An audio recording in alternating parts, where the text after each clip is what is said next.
Excel PU college ಗುರುವಾಯಿನಕೆರೆ, ಕರ್ನಾಟಕದ number 1 PU college. Admissions open now. KPCC ಜೊತೆಗೆ ಅಹಿಂದ ನಾಯಕತ್ವದ ಮೇಲೆ ಸಾಹುಕಾರ್ ಕಣ್ಣಿಟ್ಟಿದ್ದಾರೆ. ಚುನಾವಣೆಗೆ 2 ವರ್ಷಕ್ಕೂ ಮುನ್ನವೇ ಪಟ್ಟದತ್ತ ಚಿತ್ತವನ್ನ ವಹಿಸಿದ್ದಾರೆ ಸಚಿವ ಸತೀಶ್ ಜಾರಕಿಹೊಳಿ. ಹಿಂದುಳಿದ, ದಲಿತ, ಅಲ್ಪಸಂಖ್ಯಾತ ನಾಯಕರನ್ನ ವಿಶ್ವಾಸಕ್ಕೆ ತೆಗೆದುಕೊಳ್ಳೋದು. ಇತ ಡಿಸಿಎಂ ಡಿಕೆ ಶಿವಕುಮಾರ್ ಜೊತೆಗೂ ಕೂಡ ಸಚಿವ ಸತೀಶ್ ಜಾರಕಿಹೊಳಿ ಹೊಂದಾಣಿಕೆಯನ್ನ ಮಾಡಿಕೊಳ್ತಿದ್ದಾರೆ. ಮುಂದಿನ 2 ವರ್ಷ ಪಕ್ಷದ ಜವಾಬ್ದಾರಿ ಕೊಟ್ಟರೆ ಮತ್ತಷ್ಟು ಆಕ್ಟಿವ್ ಆಗ್ತಾರೆ. ಅವರು ಈಗಾಗಲೇ ಹೇಳಿದರು 2028ಕ್ಕೆ ನಾನು ನಾಯಕತ್ವ ತೆಗೆದುಕೊಳ್ತೀನಿ ಅಂತ.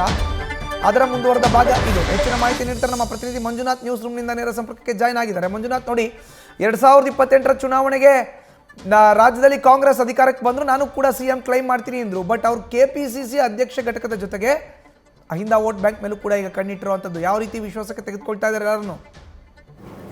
ಮಧುಸೂದನ್, ಸತೀಶ್ ಜಾರಕಿಹೊಳಿ ಅವರು 2028ಕ್ಕೆ ತನ್ನ ನಾಯಕತ್ವದಲ್ಲಿ ಸರ್ಕಾರವನ್ನು ರಚನೆ ಮಾಡಬೇಕು ಅನ್ನೋ ನಿಟ್ಟಿನಲ್ಲಿ ಈಗಾಗಲೇ ಒಂದಷ್ಟು ರೂಪುರೇಷೆಗಳನ್ನು ಮಾಡ್ಕೊಂಡಿರುವಂಥದ್ದು.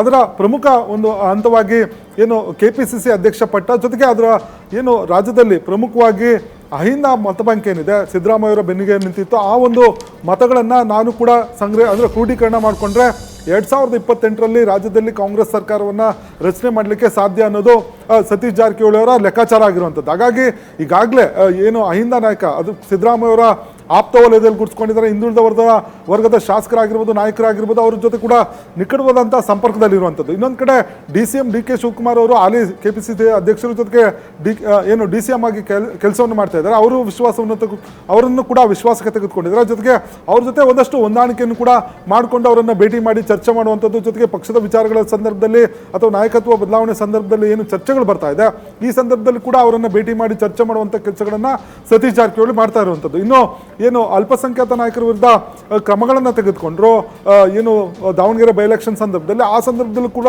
ನೇರವಾಗಿ ಅಖಾಡಕ್ಕಿಳಿದು ಅಲ್ಪಸಂಖ್ಯಾತ ನಾಯಕರ ಪರವಾಗಿ ಆ ಬ್ಯಾಟನ್ನು ಬೀಸಿದ್ರು. ಜೊತೆಗೆ ಡಿ ಕೆ ಶಿವಕುಮಾರ್ ಆಗಿರ್ಬೋದು, ಹೈಕಮಾಂಡ್ ನಾಯಕರಾಗಿರ್ಬೋದು, ಜೊತೆಗೆ ಸಿದ್ದರಾಮಯ್ಯ ಅವರ ಜೊತೆ ಕೂಡ ಮಾತುಕತೆಯನ್ನು ಮಾಡಿ ಕೂಡಲೇ ಅಲ್ಪಸಂಖ್ಯಾತರ ಭವಿಷ್ಯದ ದೃಷ್ಟಿಯಿಂದ, ಅಂದರೆ ಪಕ್ಷದ ಭವಿಷ್ಯದ ದೃಷ್ಟಿಯಿಂದ ಯಾವುದೇ ಕ್ರಮವನ್ನು ತೆಗೆದುಕೊಳ್ಬಾರ್ದು, ಜೊತೆಗೆ ಅವರಿಗೆ ನೋಟಿಸನ್ನು ಕೊಟ್ಟು ಅವರಿಂದ ಉತ್ತರವನ್ನು ಪಡಿಬೇಕು ಅನ್ನೋ ಒಂದು ಮನವಿಯನ್ನು ಕೂಡ ಮಾಡಿದ್ರು. ಯಾಕಂದರೆ ಅಲ್ಪಸಂಖ್ಯಾತರು ಸುಮಾರು ಏನು ರಾಜ್ಯದಲ್ಲಿ 100ಕ್ಕೂ ಹೆಚ್ಚು ಕ್ಷೇತ್ರಗಳಲ್ಲಿ ನಿರ್ಣಾಯಕ ಪಾತ್ರವನ್ನು ವಹಿಸ್ತಾರೆ.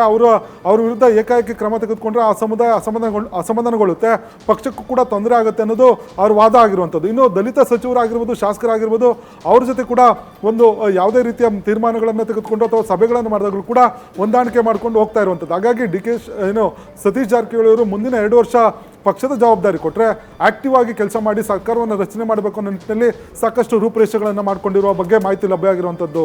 ಮಧುಸೂದನ್, ಧನ್ಯವಾದ ಮಂಜುನಾಥ್ ನಿಮ್ಮ ಮಾಹಿತಿಗೆ.